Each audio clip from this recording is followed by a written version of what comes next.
ఉప్పల్ నియోజకవర్గంలో కాప్రా సర్కిల్ పరిధిలోని HB colony division కృష్ణలో నగర్ కాలనీ రోడ్ నంబర్ 7లో స్మార్ట్ వాటర్ డ్రైన్ ఓపెనింగ్ చేశారు.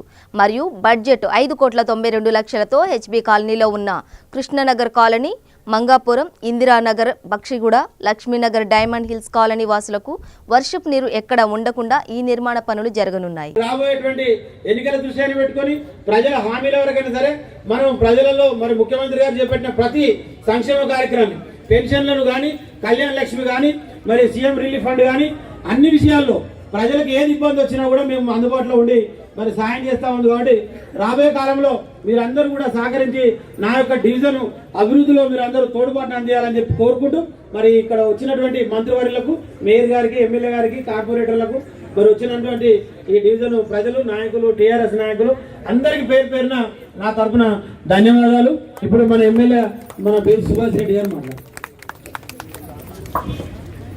సభాధ్యక్షులు, ఈ డివిజన్ కార్పొరేటర్ అయిన గుళ్ళు రంజయ్య గారికి, అదేవిధంగా ముఖ్య అతిథులు ఇచ్చేసిన మన కార్మిక శాఖ మంత్రులు అన్న మల్లారెడ్డి అన్న గారికి, అదేవిధంగా మేయర్ బూంతురామన్ గారికి, కార్పొరేటర్ పవన్ రెడ్డి గారికి, జెర్సీ శంకరయ్య గారికి, అదేవిధంగా డిసి శైలజ గారికి, కార్పొరేటర్ పన్నాల దేవేంద్ర రెడ్డి గారికి, ఇక్కడ విచ్చేసిన ప్రజాప్రతినిధులకు, కాలనీవాసులకు అందరికీ పేరు పేరున తెలంగాణ ఉద్యమం తెలియజేసుకుంటూ మరి ఈరోజు ఇక్కడ దాదాపు 5,92,00,000 వర్కును స్వామి వాటర్ వర్క్ను ఈరోజు టేకప్ చేయడం, మరి ఈరోజు ఫౌండేషన్ వేయడం జరిగింది.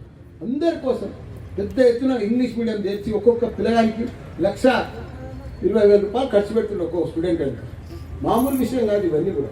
కాబట్టి అన్నీ కూడా సక్సెస్ఫుల్గా నడుస్తున్నాయి, బాగా నడుస్తున్నాయి. మహిళలకు కూడా అన్నీ కూడా మా అంజాదా కూడా కుట్టు కేంద్రాలు కానీ, కంప్యూటర్ కేంద్రాలు కానీ 1,000 మందికి ఆయన ట్రైనింగ్ ఇచ్చి ఉద్యోగాలు ఇప్పిస్తున్నాడు. ఆయన ఒక్క రకంగా కాదు, మల్టిపుల్గా పనిచేస్తున్నాడు. ప్రజాసేవకునిగా మళ్ళీ యూత్కు మంచిగా ట్రైనింగ్ ఇచ్చి జాబులు ఇప్పిస్తూ మళ్ళీ అందరి కోసం పెద్ద ఎత్తున ఇంగ్లీష్ మీడియం తెచ్చి ఒక్కొక్క పిల్లగానికి 1,20,000 ఖర్చు పెడుతున్న ఒక్కొక్క స్టూడెంట్ అంటే మామూలు విషయం కాదు ఇవన్నీ కూడా.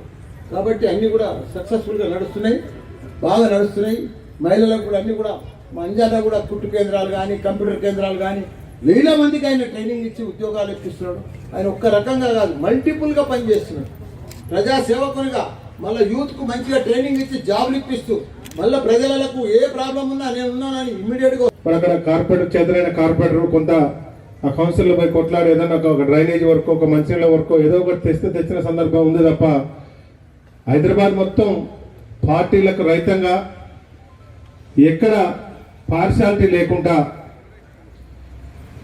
మరి ఇక్కడనే మాకు సాయుజన్ శేఖర్ ఉండే, గతంలో కాంగ్రెస్ పార్టీలో ఉండే, అయినా ఇక్కడ హౌసింగ్ బోర్డులో మల్లపూర్ ఎట్లయినా ఆయన దగ్గర కూడా అట్నే చేసి అంటే ప్రజలలో కాలనీ వాసుల్లో ఇక్కడేదో వేరే పార్టీ వేరే వర్గం ఉంటే అభివృద్ధిలో ఎక్కడ కూడా ఆ పార్షాలిటీ చూపెట్టకుండా హైదరాబాద్ నగరం అంటే ఈ నగరంలో రోడ్లు ఎట్లుండాలి, పారిశుద్ధ్యం ఎట్లుండాలి, కమ్యూనిటీ హాల్ ఎట్లుండాలి, పార్కులు ఎట్లుండాలి, శ్మశానం అన్ని కూడా శ్మశానాలు ఎట్లుండాలి, ప్రతి ఒక్కటి స్వయంగా స్వీయ పర్యవేక్షణలో గౌరవ ముఖ్యమంత్రి గారు హైదరాబాద్ నగరం పట్ల ప్రత్యేక శ్రద్ధ వహించడం అనేది నిజంగా ఏ ముఖ్యమంత్రి ఏ మున్సిపాలిటీని ఒక కార్పొరేషన్ ఇంత శ్రద్ధతోటి ఇంత ఇంట్రెస్ట్ తోటి పట్టించుకున్న సందర్భం ఉండదు. ఎందుకంటే ముఖ్యమంత్రి గారు అంటే ఎన్నో పనులు ఉంటాయి రాష్ట్ర ప్రభుత్వం లెవెల్లో, కానీ హైదరాబాద్ నగరానికి వారు ఎట్లా హైదరాబాద్ నగరం డెవలప్మెంట్ ఎట్లుండాలి, ఏ రకంగా ముందుకు పోవాలని మరి వారు పలుమార్లు మరి వాళ్ళ మాకన్నా ముందు ఉన్న మన అధికారులతోటి, మంత్రులతో అందరితో కూడా ఎన్నో పరదభాలు మరి చర్చించినాక ఆ ప్రణాళికబద్ధంగా హైదరాబాద్ నగర అభివృద్ధి కావాలి అని మరి ఉద్దేశంలో భాగంగా ఇంతకుముందు మిత్రుడు చెప్పినట్టు మరి వాళ్ళ శివారు మున్సిపాలిటీలు ఉండే హైదరాబాద్లో కలవక ముందు మరి వాళ్ళ శివారు మున్సిపాలిటీలలో అండర్ గ్రౌండ్ డ్రైనేజ్ లేదు. మేము కార్పొరేటర్గా ఇక్కడ పోటీ చేస్తాం తిరుగుతున్నప్పుడు ఇక్కడ డ్రైనేజ్ ఇబ్బంది ఉండేది, ఎక్కడికెక్కడికి మంచినీళ్ళు ఇబ్బంది ఉండేది. గతంలో మనం చూసినాం గౌరవ మరి అలా డైనామిక్ మున్సిపల్ మంత్రిగా ఉన్న కేటీ రామారావు గారిని మరి ఇక్కడికి మన రిజర్వాయర్ ఓపెనింగ్ పిలుచుకున్నాం.